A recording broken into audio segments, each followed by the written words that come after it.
안녕하십니까. 이 목요일 수업을 말씀드린 대로 동영상으로 하도록 하겠습니다.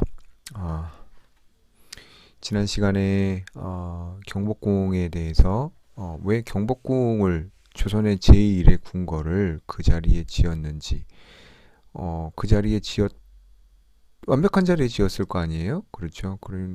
우리는 그동안 경복궁이 완벽한 궁궐이라고 생각을 해왔었는데, 사실은 그 발굴 된 것도 그렇고 습지라는 거죠. 습지였었고, 그리고 크기도 크지 않고, 이 부분에 대해서 우리가 좀 다른 방식으로 설명을 해야 되지 않을까라는 측면에서 제가 경복궁에 대해서 새로운 관점에서 좀 봐야 되지 않을까 말씀을 드려봤습니다. 자, 그러면 조선을 건국한 이성계와 정도전은 서울만 이렇게 마무리했으면 끝난 걸까요? 아직 남은 것이 있죠. 어디가 남았을까요? 지방이 남았죠. 지방을 어떻게 다시 설계하느냐가 사실은 더 큰 관건이었을지 모르겠습니다. 왜냐하면 지방에는 아직도 호족들이 자리를 하고 있었기 때문에 이 호족들을 어떻게 대체하느냐에 따라서 조선의 운명이 좌우될 수가 있었던 거죠. 어떻게 될까요? 호족들을 없애야 되겠죠. 없애기 위해서는 어떻게 되겠죠? 새로운 세력을 대체해야 되겠죠. 그리고 그 밑에다가 권력 관계에 의해서 아래에 놓아야 되겠죠. 어떻게 놔야 될까? 대표적으로는 과거 시험을 봐가지고 인재를 선발해서 지방에 파견하고, 지방에 파견한 인재들이 이 호족들을 통치하는 것이죠. 그러니까 중앙 집권화라는 방식을 채택을 했습니다. 권력을 분권화됐던 것이죠. 고려시대에는. 근데 이거를 다시 가져오려면 어떻게 될까? 집권해야 되겠죠. 집권. 중앙으로. 과거 시험을 본다라든지 기타 등등 여러 가지. 근데 이제 여기에서는 집권하는 과정에서는 또 이제 차이점이 있습니다. 그냥 왕한테 모두 다 몰빵하는 게 아니라 신하들도 일부 지분을 가져가자. 그게 누가 설계한 것이죠? 정도전이 설계한 재상 중심의 재상과 왕권과의 조화를 이루는 조선사회라고 볼 수 있겠죠. 그렇긴 하지만 전체적으로 특징이 뭐냐라고 봤을 때에는 조선시대는 중앙 집권 사회다. 그러기 위해서 지방도 역시 다스려야 되겠죠. 호족의 손에서 권력을 뺏어와서 지방도 다스려야 되겠죠. 어떻게 다스릴까? 그냥 파견하면 될까? 중앙에서 관리를 파견하면 될까? 관리를 그냥 파견해서 될 것 같으면은 그 전에 했겠지, 그지? 이것도 아주 긴 시간이 필요했습니다. 어떻게 해야 될까? 권력을 지방 사람들에게, 호족이 아니라 성주나 장군이 아니라 중앙에서 파견된 어떻게 보면 신창 관리들이잖아요. 그렇죠. 신창 관리가 어릴 수도 있고 나이가 있을 수도 있는데, 어린 신창 관리가 파견됐으면 어떻게? 어린 놈이 어디서 버릇없게 나이 많은 호족을 물리치려고 해 라고 하면 어떡할 거야? 그렇잖아. 호족에게도 권력이 있었으니까 이걸 하루아침에 뺏어갈 수는 없잖아. 그럼 조선은 어떻게 될까? 이 사람에게도 위험을 보여줘야 되겠지. 위험을 보여주기 위해서 어떻게 해야 될까? 수염을 붙여야 되나? 나이 든 사람들만 뽑아서 보내야 되나? 그렇다고 치면 젊은 사람들이 왜 신진사대부들이 능력 위주로 사람을 뽑아야지 왜 그런 식으로 하냐라고 하면은 또 뭐라고 할 말이 없잖아. 그럼 어떻게 될까? 신진사대부들 중에 어린 사람이 지방에 갔을 때 나이 많은 호족들을 보다 더 권위 있게 보이려고 하려면 어떻게 될까? 이 사람이 있는 곳도 조선의 왕궁처럼, 궁궐처럼 위험 있는 것처럼 꾸며줘야 되지 않을까? 그래서 저번 시간에도 이야기했다시피 조선의 궁궐은 서울에서 가장 크고 위험 있게 지었다 그랬죠. 중앙에서 그랬다시피 지방에서도 지방 수령, 국왕의 분신이 파견된 사람들이 머무는 곳은 위험 있고 권위 있는 곳으로 보여야 지방 사람들도 지방관을 높이 바라볼 수 있지 않을까? 그렇게 여기지 않을까라는 거죠. 그럼 중앙에서 같이 지방의 수령님들을 높게 보이기, 위험 있게 보이게 하기 위해서 어떤 장치를 해야 될까요? 성당처럼 높게 크고 만들어야 되겠죠, 당연히. 예. 그 사람들이 사는 곳이 작지 않다, 되게 크다, 힘이 많다, 위험 있다. 크게 지으면 되겠네. 그렇죠.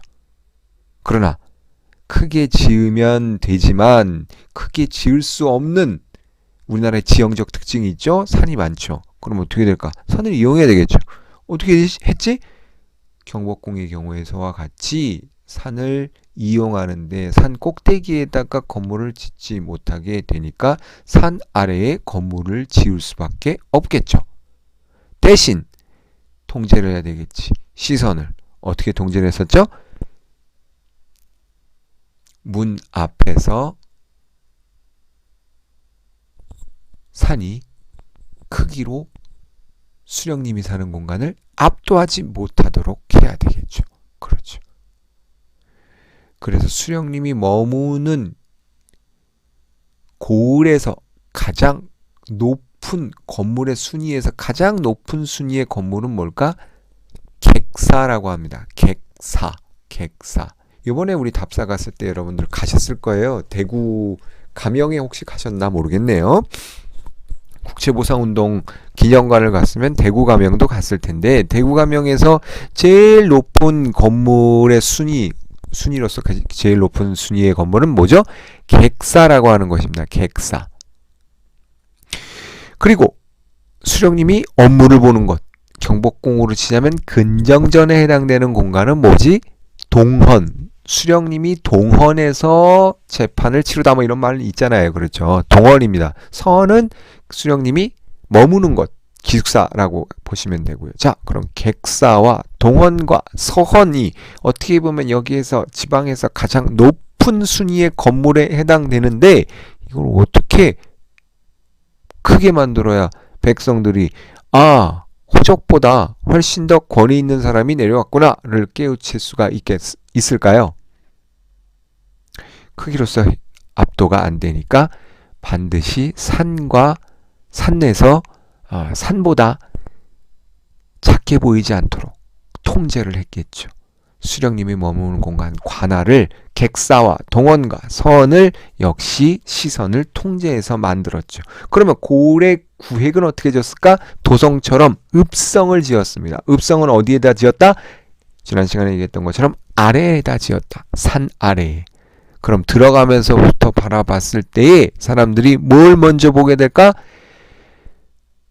객사 안에 있는 도성 안에 읍성 안에 있는 객사가 보이게끔 시선 처리를 하겠죠. 즉 산에 해당되는 인왕산 맨 뒤에 있는 북한산에 해당되는 것이 바로 그 고을에서 진산이라고 합니다. 진산, 제일 높은 산, 진짜 산이라고 할 수 있는데요. 이 진산을 배경으로 해서 읍성의 문과 그리고 객사와 동헌을 경복궁에서와 같이 배치함으로써 객사가 동헌이 가장 높아 보이는, 가장 커 보이는 건물로 시선을 통제하는 것이죠. 그래서 이 고을에 가게 되면은 조선시대에 만들어진 고을에 가게 되면 읍성이 있고 그 읍성에서 봤을 때에는 뒤에 산이 안 보이도록 배치가 되어 있습니다. 이게 우연일까? 거의 동일합니다. 그래서 여러분들이 읍성을 가실 때에는 읍성의 배치도 중요하지만 여기 누가 살았는지 건물의 양식도 중요합니다만 가장 먼저 봐야 될 것은 입구부터 들어갔을 때에 뭐가 보이고 뭐가 안 보이는지, 뭘 보여주려고 했는지 여러분들이 눈을 부릅뜨고 가야 됩니다. 자, 그러면 지방에 있는 사람들은 사실 지방에 한번 가게 되면 교통시설도 별로 없기 때문에 그 고을을 벗어나지 않는 경우가 거의 대부분이야. 그럼 만약에 그 고을에 평생을 살던 사람이 수령님이 왕인 줄 알면 어떻게 해? 변사또 같은 사람이 와가지고 내가 이 고을에서 가장 높은 사람이다, 내 말을 들어라, 내가 여기에서 수령이 하는 7가지 일들이 있잖아요. 그런 것 중에 부세도 걷는 것도 있는데 내가 세금까지도 내가 거두니까 내가 하나님이야, 내가 고을의 왕이지, 내가 조선의 국왕이야 라고 뻥을 치면 어떻게 될까? 사람들이 그들을 믿을 수가 있잖아. 그지? 조선의 국왕 이성계는 이걸 또 염려했을 거야. 만약에 내가 파견했는데 그 사람이 지방에서 왕인 척하고 호족처럼 행사를 하면 어떻게 될까? 그것도 문제가 되잖아. 그럼 어떻게 될까? 또 하나 장치를 해놔야 되겠지. 왜? 얘가 나보다 아래다라는 것을 시각적으로 보여줘야 되겠지. 사람은 시각이 되게 약해. 보여줘. 네가 부자야? 진짜 부자인지 보여줘 하면 돈에서 지갑에서 돈을 어마어마하게 꺼냈을 때 현찰을 보여줬을 때 사람들이 하잖아. 그래서 사람들이 좋은 차 타고 그런 게 다 그런 심리의 반영이지 않을까? 어찌되었던 건 간에 지방에서 왕인 척하는 사람이 생길 수 있단 말이지. 이성계가 원치 않는. 그럼 어떻게 될까? 시각적으로 무릎을 꿇리면 되잖아. 수령한테 무릎을 꿇려. 한 달에 2번씩 제사를 지내도록 했습니다. 그것을 뭐라고 하냐면 바라볼 망자에다 궁궐할 때 골자에다가 제사할 때 제자 써서 망궐례라고 합니다. 망궐례. 제가 이 PPT를 학교에다 두고 왔어요. 올리지도 못하고 제가 다음 시간에 올리면서 또 간단하게 설명을 하도록 하겠습니다. 아무튼 망궐례라고 했는데 이게 한 달에 2번씩이나 지내. 가만히 있어봐. 제사라 그랬습니까? 선생님? 제사는 죽은 사람한테 지내는 거 아닙니까? 맞지. 죽은 사람한테 지내지. 선생님 제사를 매일 지내요 라고 했을 때 내가 기분 좋아할까 안 좋아할까?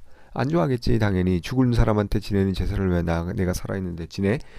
그렇지만 이 무리수를 두면서까지 왕은 자신의 제사를 수령들에게 한 달에 2번 지내게 했습니다. 어디에서? 객사에서.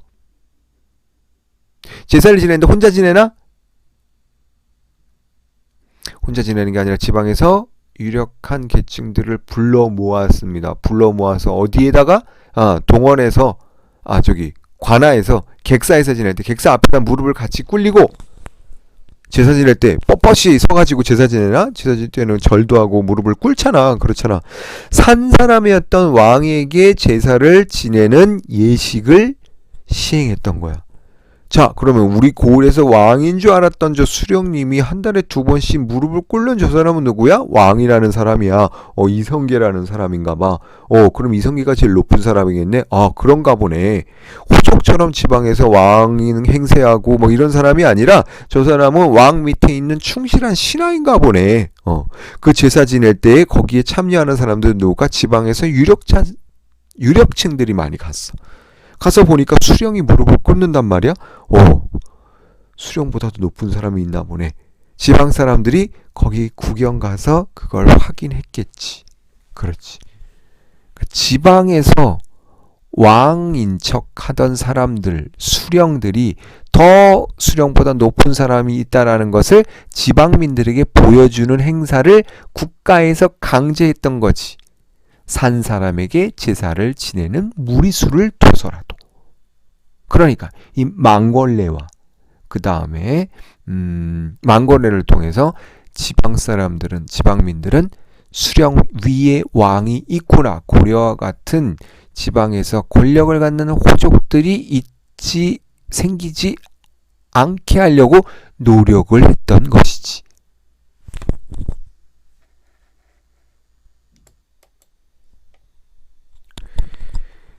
이러한 경관 조성법? 조성법이라는 것은 언제부터 나왔을까? 사실은 옛날부터 있었어. 절도 그렇고 그 다음에 특히 경주 불국사만 하더라도 이 경관 조성법에 가장 충실해 있던 것 같아. 왜냐하면 들어갈 때 경주 입구, 불국사 입구부터 불국사가 보이질 않아. 불국사가 그렇게 크질 않거든. 그리고 제일 높은 부처님이 계시는 곳이거든. 따라서 부석사, 이번에 부석사 갔다 왔나 모르겠는데 부석사도 그렇고 갔을 때에 보이는 경관을 대웅전이라고 가장 높은 건물이라고 치면 그 대웅전은 멀리서부터 절대 보이지 않게 설계해놨어. 부석사도 정확하게 그거에 맞게 해놨어. 그래서 밑으로 계단을 타고 한참 올라가잖아. 언덕길 올라가잖아. 그 끝에 보이는 부석사 건물이 마지막에 가서 돌계단을 올라갈 때나 모습을 드러내는 것이지. 이 경관법이라는 것은 권위를 상징해 주기도 하고, 그리고 주변의 간섭을 받지 않게 함으로써 사람들을 집중하게 함으로써 왕릉일 경우에, 궁궐일 경우에는 권위를 극대화시키기도 하지. 오늘날에 이런 경관법이 어디에 쓰일까? 놀이공원. 여러분들 뭐 놀이공원 이제 김해 유명한 놀이공원 테마파크가 있다 그러지 않았나? 가보진 못했는데 테마파크에 가보면 이거를 제일 잘 지키고 있어. 에버랜드나 내가 생각이 나지 않아서 에버랜드밖에 생각이 안 나. 과천 서울랜드 생각이 나긴 하는데 아무튼 에버랜드 가보면 여기에 원리를 철저하게 잘 지키고 있어. 무슨 소리냐 하면은 톰소여의 마을, 톰소여의 모험, 그 다음에 스머프 마을, 그 다음에 혹은 뭐 요즘 뭐 이서부화 얘기가 나오고 테마파크가 따로 있잖아. 그렇게 되면은 이 테마파크는 옆에서 봤을 때에는 전혀 다음 테마파크가 보이질 않습니다. 집중하도록, 이섭우화에 집중하도록 이섭우화 테마파크에 들어갔을 때 옆에 동물이 보이거나 혹은 톰소여 모험의 그 톰소여가 보이거나 그러면 그러질 않습니다. 왜? 집중해야 되기 때문에. 이솝의 나라에 와 있는 것처럼.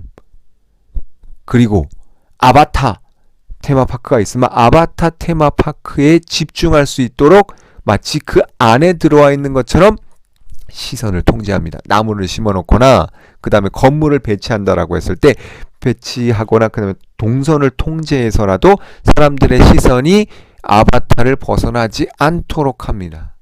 왜? 흥이 깨지니까.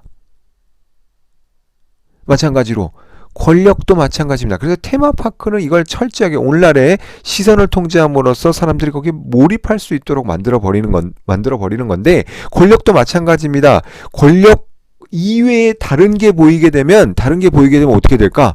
사람들이 거기에 더 위압감을 느낀단 말이야. 나보다 큰 게 있으면 안 보이게 해야 되는 거지. 나보다 더 권력이 있는 것처럼 보이는 대상물이 보이게 되면 사람들이 거기에 혹한단 말이야. 우리가 섬기는 왕이 전부가 아닌데 우리가 섬기는 왕이 제일 크지 않은데 어떻게 될까? 더 큰 왕으로 가야 되겠다 라고 사람들이 생각하면 글로 쉽게 시선을 빼앗겨 버린다라는 거지. 그럼 어떻게 돼? 막아야지. 그런 의미에서 시선 통제는 조선시대에만 있었던 것은 아닙니다. 그리고 조선시대에 우리가 경복궁을 세울 때, 정도전이 경복궁을 세울 때 철저하게 이용을 했던 것이지. 자신 있을 땐 탁 터놓는다니까. 평야에서 주변에 높은 것이 없을 경우에, 높은 산이 없을 경우에 어떻게 탁 터놓죠. 황룡사지 9층 목탑, 황룡사지 가보시면 아시겠지만 정말 허벌판입니다. 허벌판. 허벌판. 보여줄 게 없지. 그러니까 그 안에다가는 담장을 쌓지 않고 시선을 통제하지 않고 뭘 만든다 그랬더라? 주작대로를 만든다 그랬어. 주작대로. 예. 기왕 얘기한 김에 원래는 그 계획이 아니었는데 전통시대 시선 통제 방법에 대해서 한번 또 이야기를 해볼까? 그거는 이제 정원과 관련된 문제여서 이거는 할까 말까 생각했었는데 하다 보니까 경복궁 얘기하다 보니까 내가 PPT도 서울에서 학교에서 안 가져오고 그래서 요 얘기를 이건 PPT가 있을 거야. 그러니까 여기서 일단 1부 강의는 끊고 2부 강의는 그 내용을 좀 해보도록 하겠습니다. 시선 통제라는 것은 효과적입니다. 특히나 자원이 제한될 경우에 경복궁은 그런 의미에서 효과적이었었고 지방을 통치하는 데 있어서 중앙만큼 지방관에게도 권력을 가지고 있다는 것을 보여주기 위해서 지방의 수도 읍성의 조성은 경복궁의 조성 원리와 동일하게 따라와서 건물을 지었던 것으로 보입니다. 그 특징을 여러분들이 잡사를 가시면 확인하실 수가 있을 것입니다. 대신 요걸 만회하는 방법은 뭐다? 망골레라고 하는 산 사람에게 제사를 지내는 무리수. 자, 요 부분을 어디다 끼워 놓을까 좀 고민을 했었는데 그냥 이야기 나온 김에 합시다. 작년에도 이거를 끼워 넣는 부분을 어디다 끼워 놓을까 단독으로 했었던 것 같은데 단독으로 하기보다는 지금 같이 이야기를 하는 게 나을 것 같습니다. 전그 때의 시선 통제 방식으로 얻으려고 했던 목적이 무엇이었을까? 경복궁 같은 경우에는 뭐다? 권력의 위대함, 권력의 큼, 뭐 이런 것을 보여주려고 했죠. 약한 자신의 약점을 보완하기 위해서 경관을 이용했었고 시선을 통제했었고 그런 것이죠. 자, 근데 왕릉의 경우에 이제 뭐 이건 옛날 문제는 아니지만 최근 뉴스 중에 이제 검단 신도시 인천이에요. 인천 저기 종우의 고향이죠. 종우의 고향인데 검단 신도시 아파트가 장릉 인조 아버지의 경관을 훼손, 저 아파트에 있는 데 있잖아요. 그림에서 아파트 저 뒤쪽에 장릉에서 바라본 경관의 가 보이니까 이게 어떻게 해야 될까? 유네스코 문화유산에 등재됐었는데 만약에 저 아파트가 저 경관 앞에 경관을 맞게 되면 이것이 문제가 되지 않을까? 사람들에게는 왕릉을 훼손한 것도 아닌데 왜? 라고 이야기를 했었죠. 근데 과연 저 앞에 경관은 문화재의 범위에 들어갈까 안 들어갈까가 문제가 되는 것이죠. 그렇죠. 만약에 저 앞에 경관까지 포함이 된다라고 한다면 앞에 경관을 훼손하는 저 아파트는 문화재를 훼손하는 행위가 되겠죠. 그래서 헐어야 되는 게 맞죠. 그런데 왕릉은 저것만 해당돼 앞에 것만 보존이 되면 된다라고 본다면 저 아파트는 사실은 별로 문화재를 훼손하는 행위에 포함되지 않기 때문에 그냥 유지를 해야 되겠죠. 그렇죠. 그런 의미에서 상당히 많은 전근대 시선과 문화재의 범위와 그 다음에 우리가 어디까지 보존해야 될 것인가에 대해서 많은 생각을 하게 해주는 중요한 어떻게 보면 사건이라고 볼 수가 있을 것 같습니다. 다시 돌아가서 구강권의 권위를 강화하기 위해서 시선을 통제했다라고 했었죠. 그렇죠.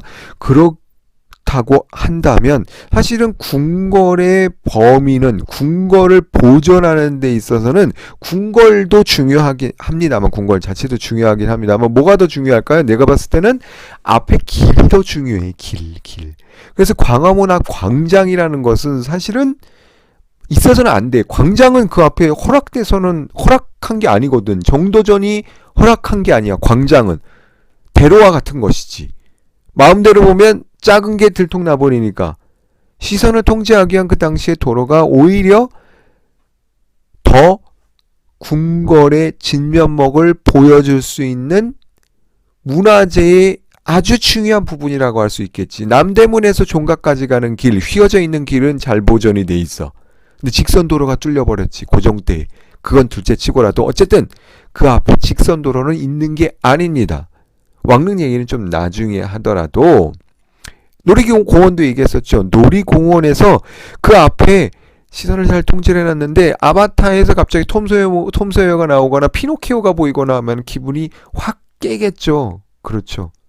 가끔 사극에서 촬영을 했는데 천정에 에어컨이 그대로 노출된다거나 그러면 조선시대 에어컨이 있었나? 사람들이 막 뭐라 그러잖아. 기분을 확 환기시킨단 말이지.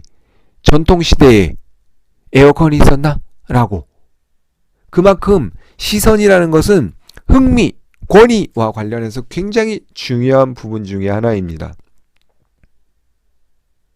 평지에서는 그렇다 보니까 평지와 산지라는 것은 당시 경을 조성하는 데 있어서 제일 중요하게 고려해야 될 요소였습니다. 산이 많으면 어떻게 될까?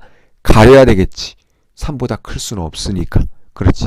평지에 있으면 열어놔도 돼. 자신 있으니까. 더 큰 게 없으니까. 그렇지. 그러면 정원에 대해서 한번 좀 생각해 볼까? 왕릉에 대해서 생각해 보기 전에 정원은 뭐지? 뭐 앞에 있는 집 앞에 있는 뭐 정도가 될까? 그렇지. 근데 옛날 사람들은 양반들은 이 정원을 되게 잘 가꿨던 것 같아. 정원을 통해서 마음의 위안을 얻고 정원을 잘 가꾸면서 뭔가 이상향을 거기에서 구현하려고 했었고 뭐 그렇대. 일본 같은 경우에, 중국 같은 경우에도 동아 3국에서는 정원을 양반들이 많이 만들었나 봐. 근데 달러. 일본의 정원과 중국의 정원과 조선의 정원이 달러. 대표적으로 이야기하는 게 진짜 논문에서 쓴 겁니다. 인공미를 일본에서는, 중국에서는 활용했음에 비해서 한국에서는 자연적인 미를 그대로 살리려고 했다라고 이야기를 합니다. 맞나? 제가 봤을 때는 틀립니다. 왜 틀릴까요? 지금부터 설명을 해보도록 하겠습니다. 일단 담양, 우리 담양인이 고향인 친구는 없죠. 내가 알기로는 없는데 소세원입니다. 조선 15세기의 대표적인 양반가에서 만든 정원이라고 볼 수가 있는데, 여기는 인공미가 흘러, 내가 봤을 때 중국하고 일본하고 자부하는 그 인공적인 아름다움이 여기 보인단 말이지. 어디 인공미가 보이나요? 다 자연 같은데? 아니야. 주변이 뭐가 있지? 여기는 지금 다 산지로 둘러싸여 있는데, 요거 빼고는, 이 지역에 빼고는, 이 소세원이 있는 지역 빼고는 나머지 뭐 특별한 게 있나? 없지. 근데 요 앞에 딱 요게 흘러, 계곡이 멋지게 흐르고 있어. 그럼 요것만 가지고 될까?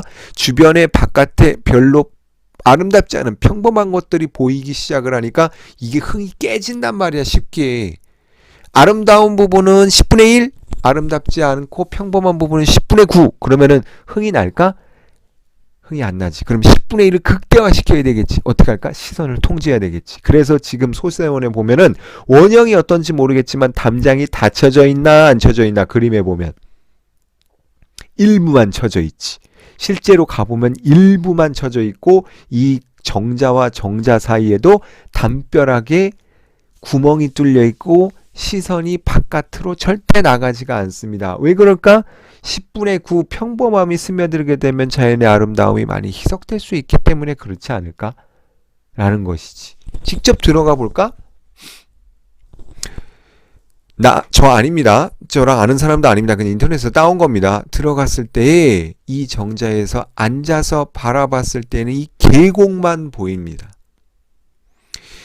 평범함이 보일 만한 곳들은 이렇게 담장으로 가려놨습니다. 그래서 이 안에서 바라봤을 때의 시선이 통제되고 있는 것이죠. 열려있는 공간은 어디입니까? 앞쪽에 계곡입니다. 앞쪽에 계곡만 바라보라는 것이지. 그러면은 이 담장 그리고 이 앞에 계곡만큼 중요한 게 둘 중에 뭐가 더 중요할까? 내가 봤을 땐 담장이 더 중요합니다. 가려줘야 되니까. 평범함을 아름다움으로 극대화시켜주기 위해선 주변의 것을 통제시켜줘야 되겠지. 내가 얘기했잖아.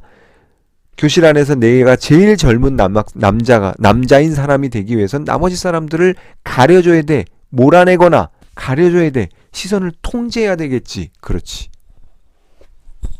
시선은 쉽게 속거든. 자, 정자에 앉아서 바라봤을 때의 모습은 나무로 가려지고 앞에 폭포만 있는 모습이 보여집니다. 무릉도원에 와 있는 것 같겠죠. 그렇죠. 자, 길은 아주 협소한 길로 되어 있습니다. 마음대로 돌아다니지 못하도록 되어 있습니다. 담장으로 쳐져 있습니다. 따라서 이 길을 따라갔을 때에는 아주 깊은 골짜기 안에서 계곡만 바라보게 되겠죠. 소세원에 가셨을 때 작네, 별거 없네 라고 생각하실 수가 있겠지만, 여기 소세원에 만약에 가신다면 여기서 바라봐야 될 것은, 여러분들이 초점을 두고 생각해야 될 점은, 이 평범함 속에서 양반들은 왜 어떻게 아름다움을 느끼려고 시선을 통제했는가가 포인트가 되어야 되겠죠. 이 자연 자체가 자연은 제주도가 더 좋은데 왜 소세원이 유명하지? 라고 생각하면 안 되고, 작은 폭포를 어떻게 돋보이게 나무를 심고 담벼락을 만들었으며 그것이 제대로 구현되었는지, 옛날 그대로 구현되었는지가 여러분들이 역사를 배우는 역사학도로서 가서 파악해야 될 것입니다. 그냥 가서 작네, 별거 없네, 크지 않네, 대나무가 많네, 이런 걸 봐야 되는 것이 아니라는 거죠. 예. 아주 협소한 길들이 뚫려져 있습니다. 대로가 있나요? 협소한 협로입니다. 예, 명어컨이라고. 역시 앞에 연못입니다. 연못. 그리고 소세원보다 100여 년 뒤에 건설되었는데 연못이 만들어져 있고 주변은 나무와 산으로 협곡으로 통제되어 있죠. 근데 여기는 소세원처럼 자연적인 그게 없어. 뭐 폭포 같은 게 없어. 그럼 어떻게 될까? 만들어야지 뭐. 그래서 앞에 연못을 만들고 작은 섬을 만들고 여기에서 노루가 뛰어놀 듯한 동산을 만들었던 것이지. 분재를 만들고. 이것만 보고 있으면 세상 아름다운 것이지. 주변을 어떻게 했을까? 산과 나무로 잘 가려지도록 만들었던 거지. 이걸 통해서 뭘 할 수 있을까? 뭘 알아야 될까? 우리는 명어콘을 만든 사람이 시선을 어떻게 통제하고 주변을 안 보이게 했는지가 제일 우리가 중점을 두어야 될 부분인 것이지. 아름답네. 아름답긴 하지만 뭐 그렇게 아름답진 않네. 그렇게 아름답지는 않을 거야. 왜냐면 자연을 이길 수는 없거든. 자, 여러분들이 병산 안동에 있는 우리 저기 화은이가 안동이죠. 화은이 가봤나요? 예, 병산선 가보시면 아름답습니다. 병산선 부석사도 아름답죠. 역시나 아름답습니다만 병산서원의 묘미는 이 강학을 하는 스터디하는 공부하는 그 루입니다. 루. 거기에서 바라본 앞에 있는 강과 산입니다. 자, 아까 인천 검단 신도시도 마찬가지입니다. 앞에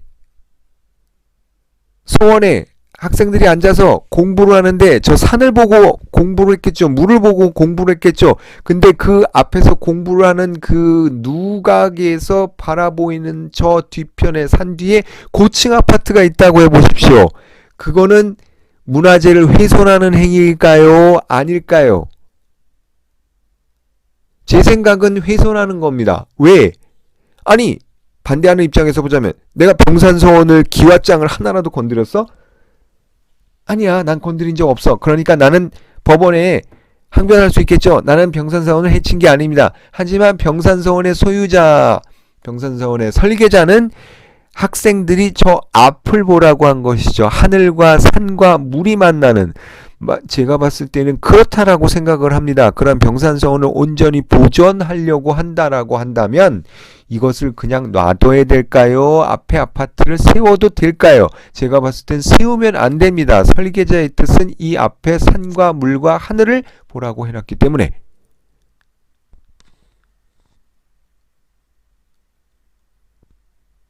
다시 돌아가서 검단 신도시의 왕릉에서는 왕은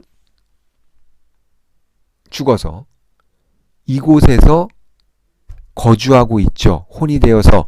그럼 여기서 제사를 지내죠. 제사를 지내는 방향을 한쪽으로 뚫어놨어요. 그 앞에 뚫어놓은 부분에 아파트를 가로막았다 앞을 못 보게 한다는 것이죠. 그 영혼이 없겠지만 있는지 없는지 잘 모르겠습니다만 만약에 있다라고 한다면 그 설계자는 그 영혼이 바라보도록 앞을 설계해놨는데 그 앞을 아파트로 가로막아놨다. 아파트로 시선을 통제했다. 이건 문화재 파괴 행위겠죠. 만약에 문화재를 보호하려고 한다면 유네스코에서 문화재로 등록을 해줬다라면 그 부분까지 고려했을 겁니다. 그 부분까지 고려해야 맞는 것입니다.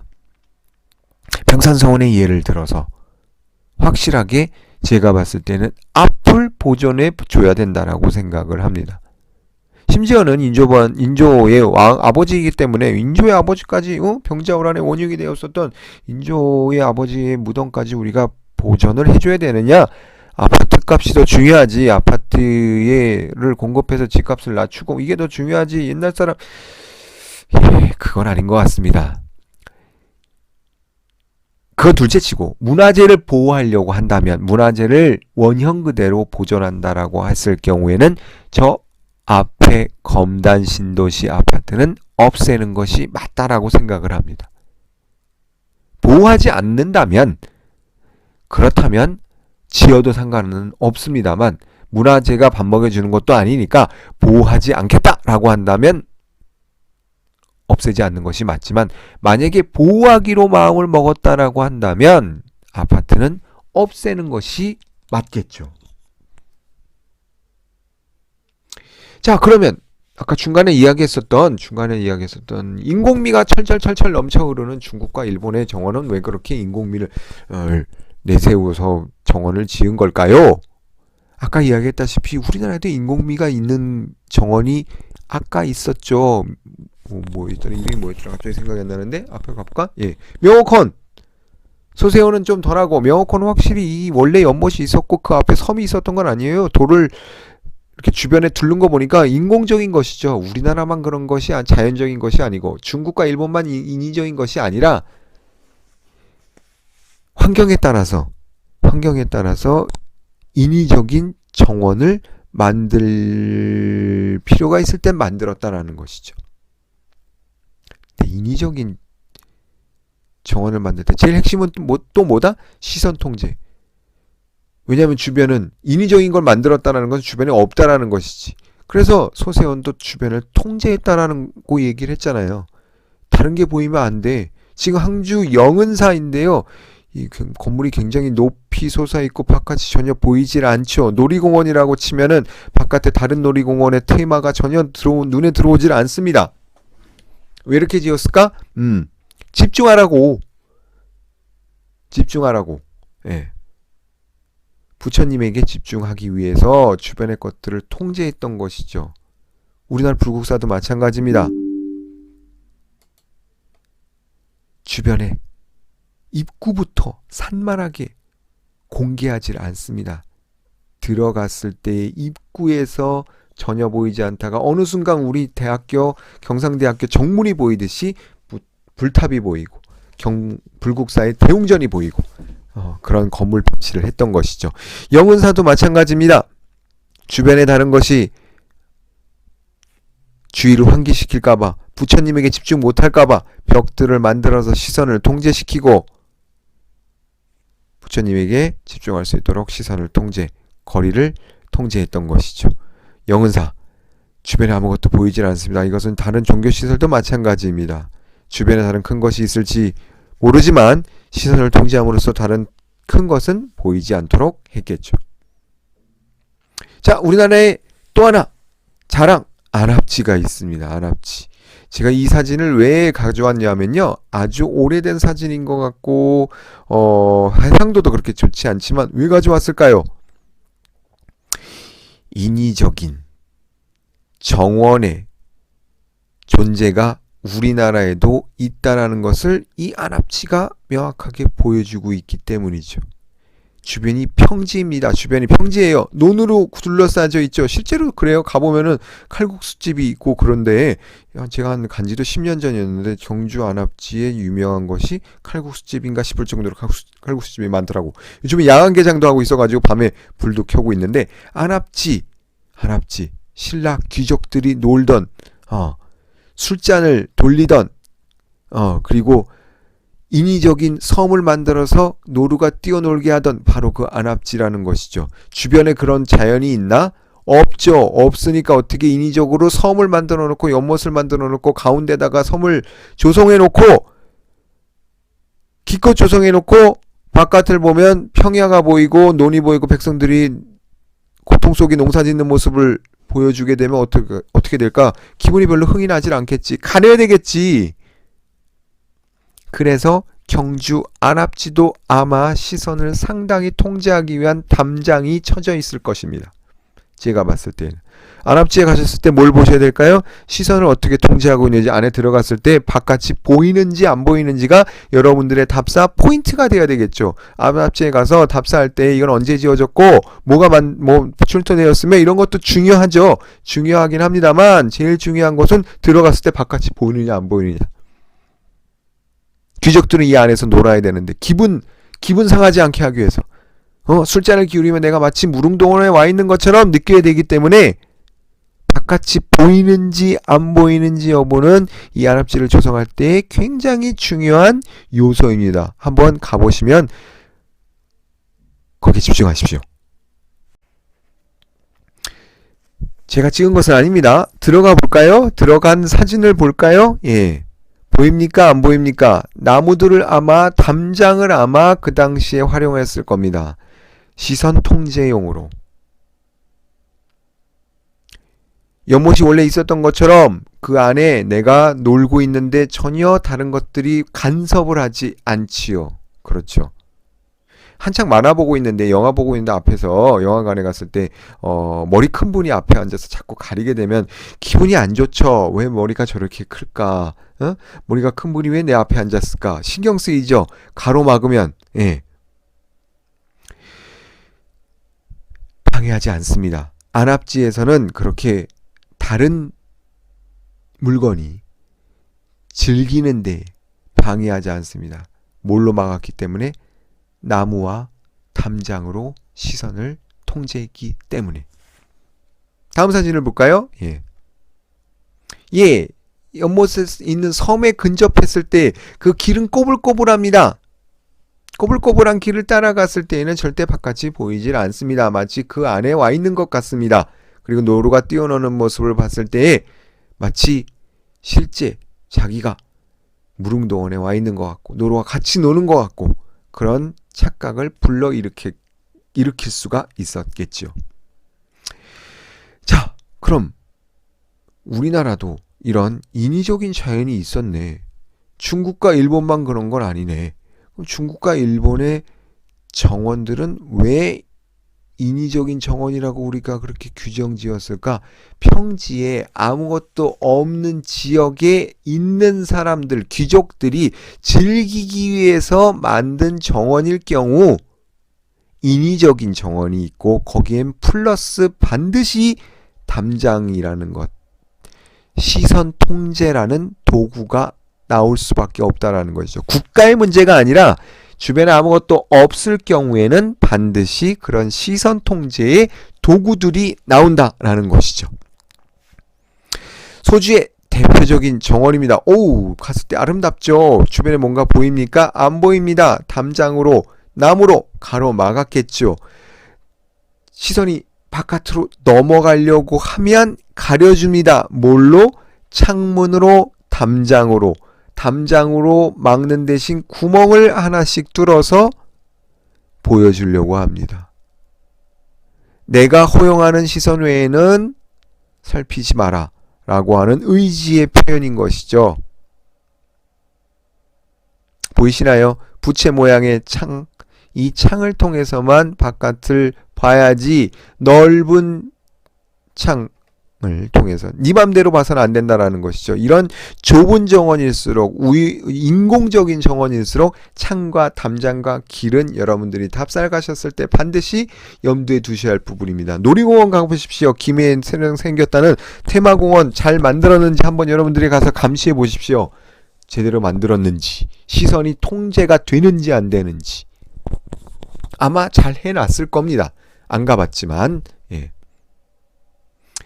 졸정원, 중국의 유명한 정원 중에 하나죠. 역시나 자유롭지 못한 시선입니다. 통제했습니다. 왜? 주변에 자연이 없기 때문에, 인위적인 자연만 있기 때문에, 인위적인 자연만 쳐다봐야 되기 때문에 시선을 통제한 것입니다. 예, 일본도 마찬가지입니다. 분재를 만들고 분재를 심어놓고 그 안에 모래 언덕을 만들고 그 모래 언덕을 통해서 인공적인 자연을 조성하는데 그것을 보기 위해서는 주변에 더 아름답거나 크거나 이런 자연이 있어서는 안 됩니다. 왜? 금방 더 큰 것에, 더 아름다운 곳에, 더 자연적인 것에 시선을 빼앗기게 마련이기 때문이죠.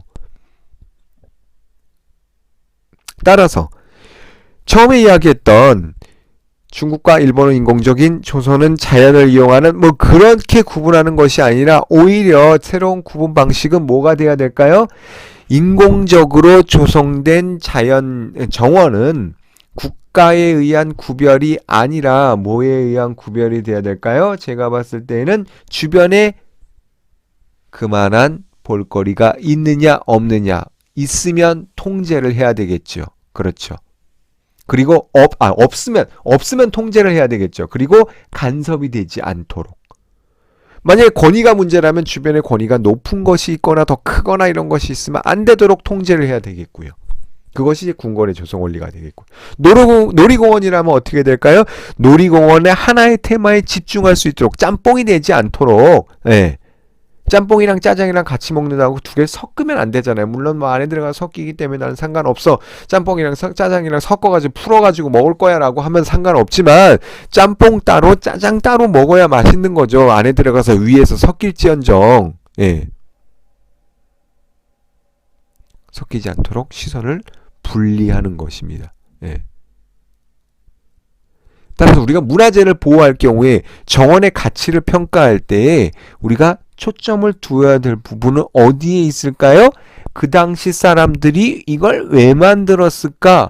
어디까지 보여주려고 했을까? 어디까지는 보여주지 않으려고 했을까가 정원에 방문했을 경우, 그리고 옛날 건축물을 우리가 평가할 때 그 의도를 알기 위해서 주안점을 두어야 될 부분들은 설계자의 의도입니다. 그 의도는 어디에 주로 반영이 될까요? 그것에, 시선에. 왕릉도 마찬가지입니다. 여기에서 설명하진 않았습니다만, 왕릉이 보이는, 그 본분이 보이는 곳은 어디부터일까요? 탐구생활 할까요? 네. 홍살문이라고 제가 PPT에다 넣어놨는데 다음 시간에 보여드릴게요. 홍살문 한번 쳐보세요. 붉은색에 본 적이 있을 거예요. 홍살문부터 보이게 마련입니다. 그 이전까지는 허락하지 않았습니다. 왕릉이 보이도록. 왜? 왕릉도 커 보여야 되니까. 따라서 왕릉은 어디서부터 봐야 될까요? 미리 보려고 하지 말고, 왕릉을 어떻게 다시 복원을 해야 될까요? 조성을 해야 될까요? 미리부터 보려고 하지 말고 옛날 그 만들었던 사람의 의도가 반영이 될 수 있도록 꼬불꼬불한 처음의 길과 홍살문부터 보도록 했던 동선, 이것을 우리가 그대로 지켜줘야 원형 그대로 보존되는 것이겠죠.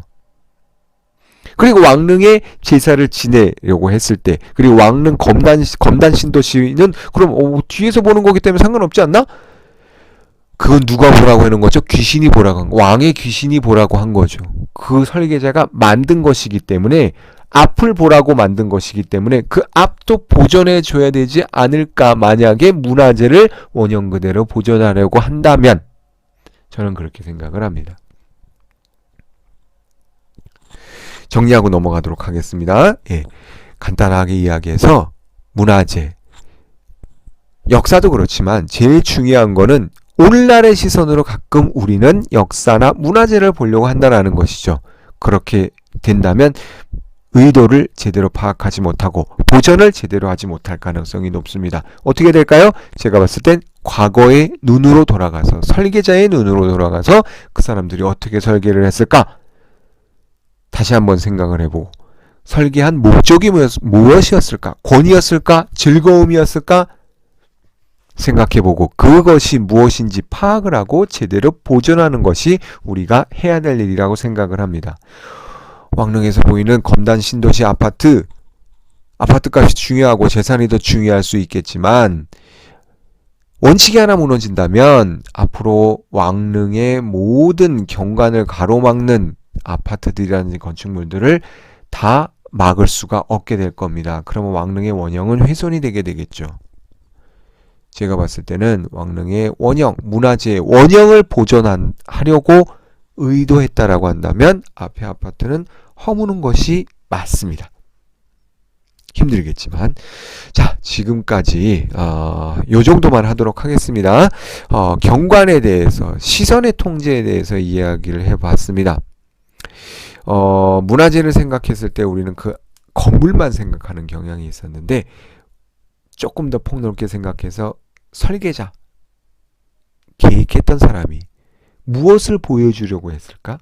라고 생각을 좀 넓힌다면, 시작점부터 그리고 도착했을 때 허락하는 시선까지, 앞에 전경까지 우리가 문화재의 범위로 놓아야 되지 않을까 싶습니다. 궁궐은 그런 의미에서 많이 망했지만 다시 원형을 보존한다라고 한다면 이런 점들을 염두에 두고 보존을 해야 되겠죠.